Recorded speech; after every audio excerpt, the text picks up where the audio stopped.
Hello and welcome to Success Without Survival. Today is day one of a 7-part mini course that you're getting over email. I'm so excited to have you here with me and to be sharing the things, the strategies, the approaches that finally got me out of burnout and into overflow. And this is also the work that I've helped dozens of clients through at this point. Finally, finding the things that work to move from overthinking, overworking, overextending, and being depleted and burnt out, moving into taking care of yourself, making sure that you are filled up, making sure that you are listening and building your business and your life from your own inner template so that you can operate from a place of overflow and have all of the amazing energy to build the massive mission that I know you are here to build. I'm guessing you know me already, but if in case you don't, my name is Kate Killian. I am a somatic coach for high-achieving leaders, founders, and creatives who are sensitive, brilliant, neurospicy, and super high-achieving, ambitious individuals who know that they've got something inside of them that they are meant to unleash in the world.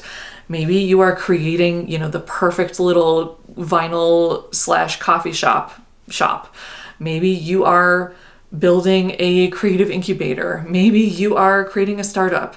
Maybe you're building a service-based business. Maybe you are a musical artist who is aiming to get in front of millions of people. These are the people that I help to finally move out of operating from a place of depletion and moving into operating from a place of overflow. Today in day one, I am going to share with you the first part of my own story. If you are anything like I was before I found the work that I now guide my clients through, you are exhausted. You are running on fumes. You are performing excellence for your business and for everyone in your life. And you're telling yourself, I don't know how long I can keep going like this because I literally feel so empty inside. You hit a major milestone in your business or anything else in your life and you're like, I kind of feel nothing. Guess that means it wasn't good enough, and then you move on to the next milestone. Maybe you're building a team, you have contractors, you have employees, you have collaborators, and you are trying to navigate the interpersonal dynamics that come with a bunch of people working all together towards the same mission. And you find yourself putting off challenging conversations, saying, now's not the right time.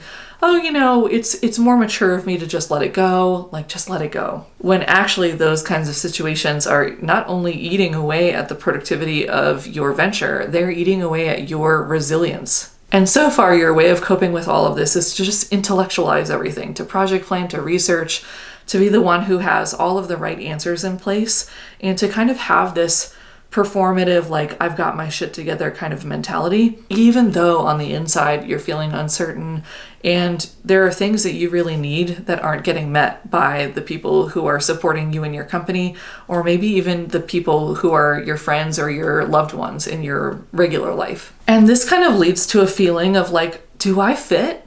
Do I fit anywhere? Even though I'm building my own business, do I fit? Do I fit in my own business? Just like you asked yourself maybe in prior careers or prior roles, do I fit here? And in order to be the glue that binds everyone together, you find yourself shrinking down or performing or struggling or commiserating in order to be relatable and be on the same level as everyone else. If you see yourself in everything that I'm describing, you are 100% in the right place, and I know this path myself because this is the path that I walked. I started out life as a professional violinist. I was the really high-achieving kid. Even as a young kid, I started playing violin at age 3. I was prolifically creative and artistic.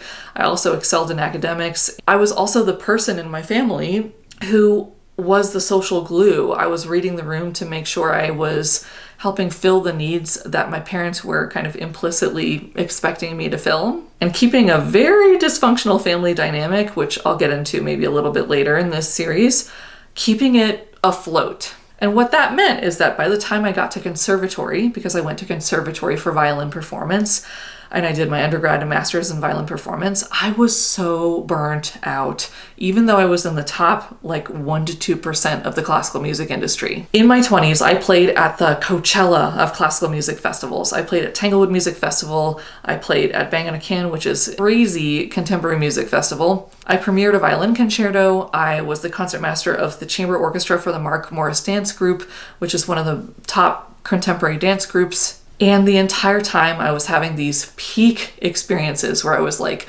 playing, supporting Renee Fleming, singing this massive opera production in front of like 20,000 people. I was so depleted. I was so burnt out. I was having these ecstatic peak experiences on the one hand, and on the other hand, I was the lowest of low. I was wondering, why am I even existing on this planet? Like, I'm so bad at everything. There's so much more that I can be doing. I'm such at the bottom of my potential. I'm always behind. Like, what's wrong with me? And after a few more years of struggling with that, while I also explored teaching and I fell in love with teaching violin and I became an early childhood music educator as well, I finally came to the conclusion, you know what?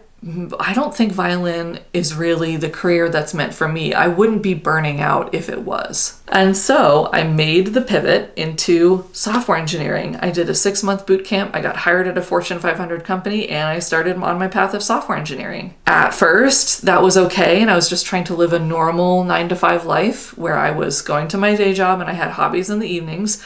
But I was noticing that I still, even the things that I wanted to do in my free time, I couldn't seem to get myself to do them. And the ever, advocate and improver type person that I always am, I was beginning to see gaps and holes in how teams were operating at my organization that really had to do with the team not knowing how to nurture their new talent. And given that I had been a violin teacher, I knew the skills of how to scaffold discrete, hard, and soft skills. So what did I do? I created a set of programs off the side of my desk while I was a software engineer, teaching teams how to grow up and nurture their talent. Eventually, that turned into a full-time role at a Fortune 500 company, creating programming that helped 4,000 plus people with learning and development, professional development for software engineering teams. And guess what, friend? I was burned out again.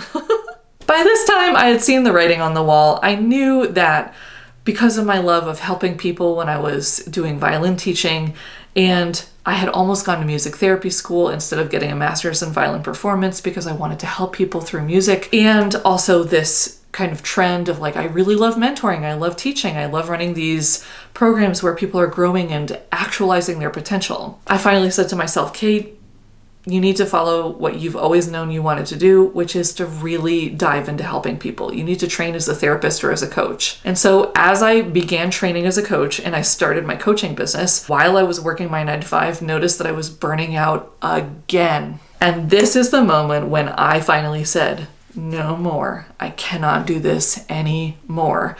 This career of building a coaching business and helping to create the change that I want to help make in the world based off of all of my lived experience from before, this is way too important to me to burn out again. I want to pause for a minute and ask you, what do you see of yourself in my own story? Where are there parallels? Where are there areas of contrast?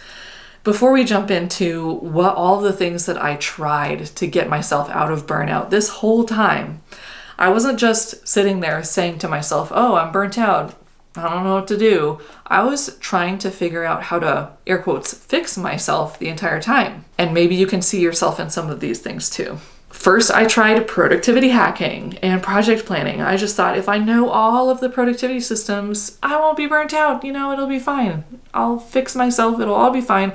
I won't feel behind anymore. And, life will be amazing. That didn't work. I tried talk therapy. I did that for 10 years and I invested over $100,000 in talk therapy alone. I tried EMDR because I was seeing that I had grown up in a very dysfunctional family dynamic and probably had chronic traumatic experiences that I needed to work through as a result. That helped a bit, but there was still patterns of perfectionism and intense inner criticism and people pleasing that I just couldn't seem to see shift. I did all the bibliotherapy. I learned about narcissistic family systems and dysfunctional family dynamics. I learned about attachment theory. I learned about Myers-Briggs, and I learned my Myers-Briggs type. I learned Enneagram, and I knew my wings and my subtypes and all of this stuff. I tried shamanic journeying, and there are intensely cathartic experiences that you can have doing that, just as if you do any plant medicine journeys like ayahuasca or Kambo. And there's still a piece where if you're not knowing how to embody and integrate the changes, the new insights that you're receiving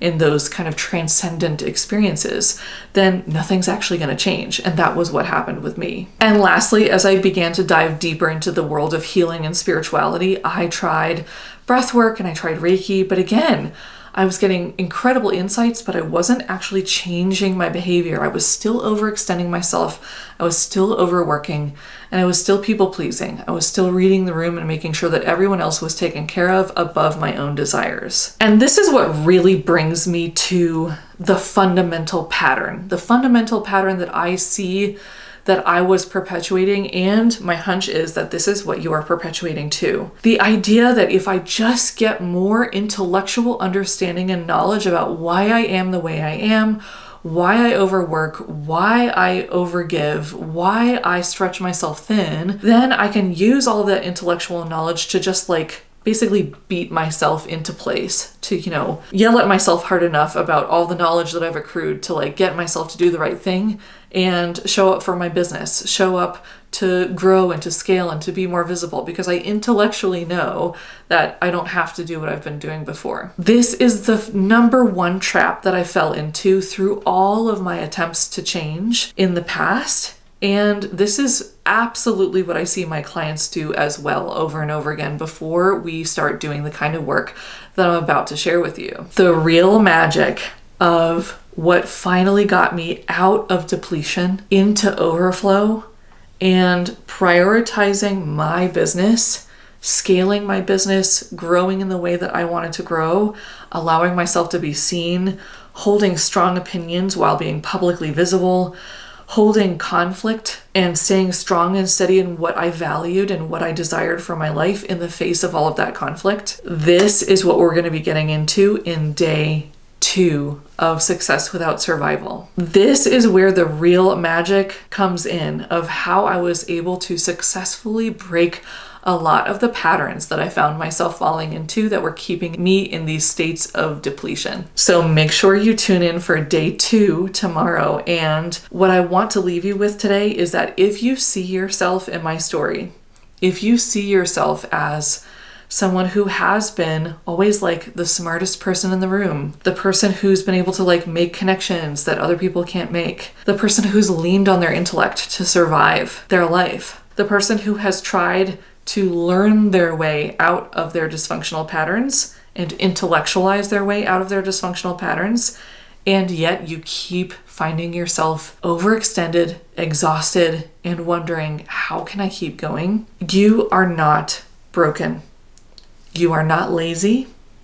There is nothing wrong with you, okay? You just have not found the right tools yet to help you make the shift to embody the peace, the self-confidence, the strength that you know you are capable of in your core, and all of these attributes that you know are going to take you to the next level of your business development and growth and help you launch your mission and vision in a huge way out into the world. So come back for day 2 tomorrow to hear all about the tools and the approaches that I finally found that helped me make the shift out of depletion and into operating from overflow. I cannot wait to see you tomorrow. Have a wonderful rest of your day, and see you then.